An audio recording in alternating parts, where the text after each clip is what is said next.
What is up, fight fans? I am Jason Burgos for Sportsnaut.com, and I am joined by one of the nicest fighters I have ever met, who also happens to be one of the top young stars in the UFC's Bantamweight division and recently moved his record to 5-0 inside the promotion at UFC Austin. That man I speak of is my guy, the one, the only, Adrian Yanez, Senor Knockout. Thanks so much for the time today. Man, thank you for having me on, man. You know, the people that listen to this, myself included, like, we're not going to know. We're not going to know what it's like to be a fighter. We're not going to know what it's like to be in the octagon. We're not going to know what it's like to be in the octagon in your home state, because when you get out there and they start doing the announcements and stuff like that, you got a big ovation. This is even before he says Houston, Texas for like the cheap pop that anybody from the home state would get. You got a lot of ovation. Hell, they even had a "Let's Go Yanez" chant early in the fight. Like, so when you're going through that, do you hear that? Is it surreal? Do you have to kind of mentally acknowledge, holy shit, this is what I've been building for? They know me. The work is put in. People know me. Like, I'm on the main card. Or are you, because you're in the fight, you kind of just laser focus and you honestly just tune it all out? And honestly, I did my best to try to tune it all out. I was so focused with this fight. Like I was just laser focused. Like, I was in the back being like, I just want to get out there. I just need to be out there. I just need to be in that cage. Like I'm ready, and I'm ready. Watching the fights, they had the screens back there. I was able to watch the fights as well. So it was like I already had that energy, and I was like, oh man, it's so cool. Yeah. But then even just walking to the place where we walk out, down the hall where we walk out, he had his song they played. Now all you hear is booze, just going. like the song they came out to is like haters, clicking off the crowd and all that stuff. Like I can remember this so vividly. Yeah. He's walking out, and I just remember just being there, like focused. I was like, I need to walk out. I need to get this part over with, because I didn't know how I was going to react. Yeah. To the actual walkout, because I didn't know if I was going to be like nervous. Like, man, I could say that I wasn't going to be nervous, but I'd be lying to you. Yeah. I'd be lying to you to say if I don't know how to word it. In that moment, I didn't know how I was going to act. So I'd be lying to you to say, no, I wasn't going to act nervous. Because at that moment, I didn't know. I didn't know how I was going to act. I was right there just waiting until like they're like, all right, 3, 2, 1, Yanez, you're going. And once they say Yanez, you're going, like my music drops, the crowd goes nuts. And I'm looking up. I'm trying not to look at the crowd, but immediately I looked up, and I was just looking up, and I just hearing the roar. Like, it was like it was this vibration, just everything around me, just like loud, man. It was just it was a feeling I would never forget, because that, like, I just believe I'm meant to fight in places like that. Like, I'm meant to fight in front of a crowd.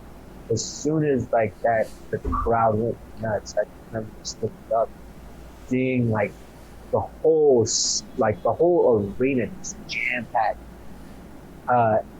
And I just remember like everybody having their hands out, wanting to high fives. So I just immediately just started walking out, dancing to music, walk out, giving everybody high fives.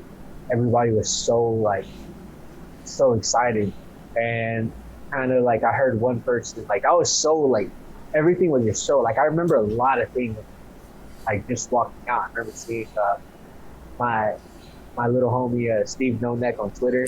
I seen him, and then like walking down, I'm starting to see like a lot of people, and then all of a sudden I hear someone just yell, like, I'm getting everybody high fives, but this one guy yells, Tony Kelly's gonna knock you the fuck out. Oh my God. I remember flicking that guy off. I flicked that guy off, and I don't know if somebody was blocking him, because I remember one person being like, oh, I was like, no, I flicked the guy that says we get knocked out. I have that video. Somehow I like scoured through the internet, found the guy. Wow. I found the guy, found his Snapchat. Yeah. So I have friends. No, but yeah. No, after that, it was just like nothing but like crowd. I remember so relaxed, so like ready, and it just was a surreal moment. Went to hug my corner. I remember right before I walked in, I just took a deep breath out, walked into the cage, like, I would have thought, like, I didn't know how I was going to process these steps that gave across Tony Kelly. So I was just like, I'm not going to look up. But immediately, as soon as I got into the case, I looked up. Yeah, you gotta. I was like, ooh, yeah. That was amazing. And then they started announcing our names, and you just, like, the booze for Tony Kelly was just all over the place. I didn't even look up to see what was, like, I didn't even look up. Like, I was just pacing back and forth, moving around. And then they started to call my name. Like, don't look up. I don't know why I keep telling myself not to look up. And they just started shouting my name, like the crowd just started going crazy while Martinez was just announcing me. I remember looking up. I looked up and I remember seeing my name in bright lights. Man. Circling the arena. Yeah. And I'm just like, I live for this moment. Yeah. Like, I've dreamt of this moment. Like, I never thought I'd be in this position, but I'm dreaming of this. And while I'm seeing my name going around the lights, I'm seeing the stand filled up and everybody's standing up, cheering. And then the crowd gets even louder as soon as they say Adrian Yanez, Houston, Texas. They say my name, Adrian Yanez. Crowd is up looking around. Yeah.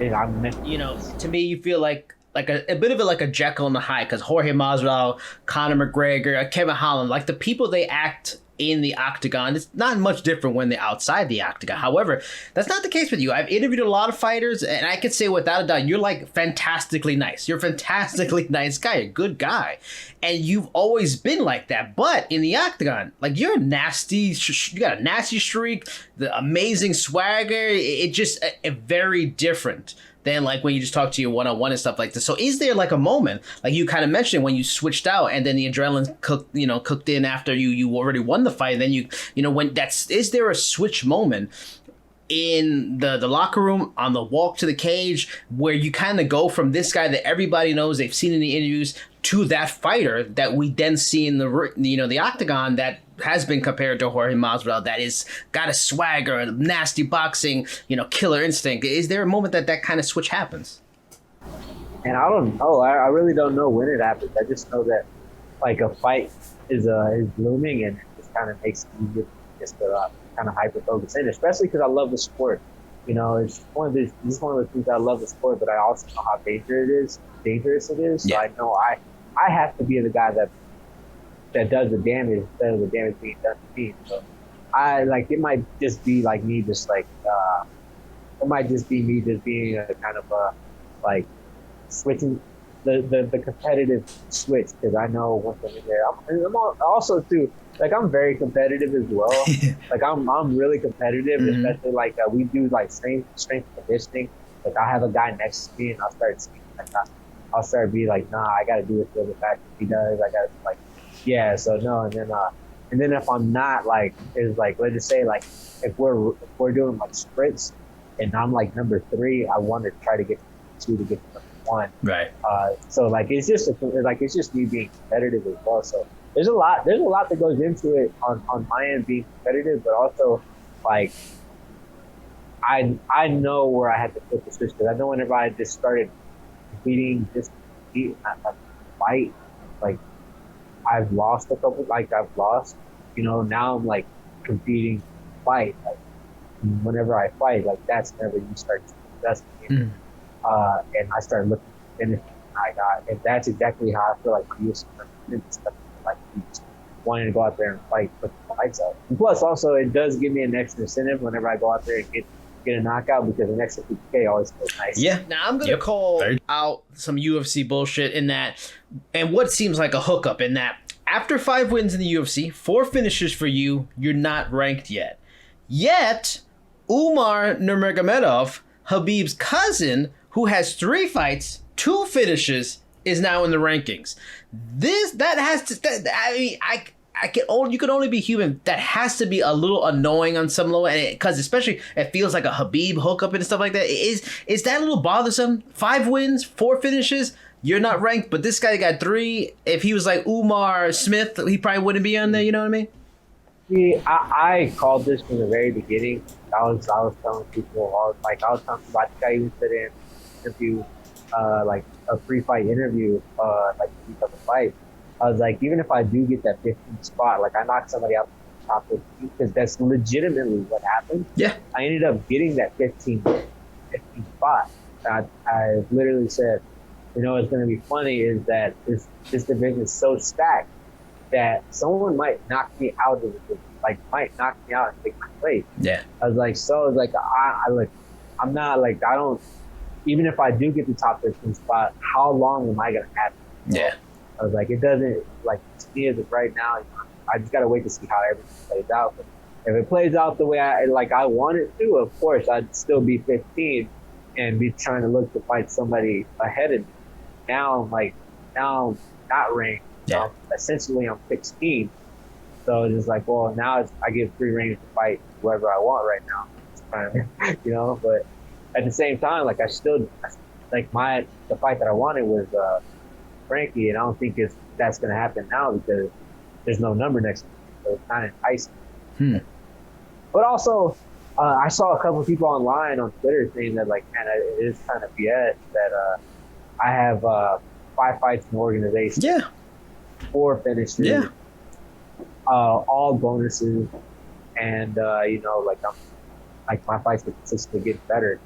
But no knock to Umar, because I already knew that guy is getting top.